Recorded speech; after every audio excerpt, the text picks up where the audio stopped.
Les suites du blocage de l'université de Nancy 2, ce matin, le tribunal administratif de Nancy examinait 2 référés d'un étudiant en histoire pour faire évacuer la fac et pouvoir reprendre les cours. Ce référé étant soutenu par un syndicat étudiant de droite, l'UNI, alors que le campus est complètement fermé par arrêté du président de l'université depuis hier soir minuit. Le récit d'une journée riche en événements mais sans solution avec Olivier Bouillon et Jean-François Didier. Pour certains étudiants de la faculté de lettres et sciences humaines, ce matin, la surprise était de taille. J'ai été surprise de voir le petit mot à l'entrée qui dit que l'administration a été totalement bloquée, c'est-à-dire que je pense qu'il n'y a même plus de bloqueurs à l'intérieur, donc on va dire que c'est un peu un coup de théâtre.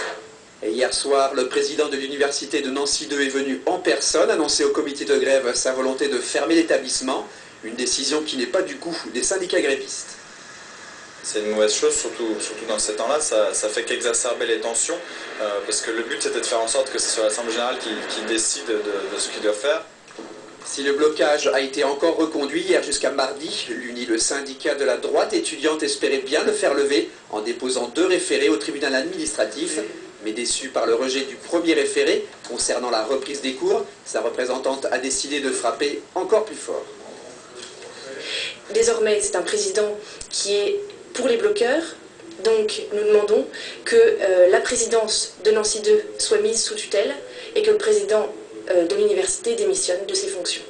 Je pense que la décision qui a été prise cet après-midi par le tribunal administratif sur ce volet va dans ce sens-là.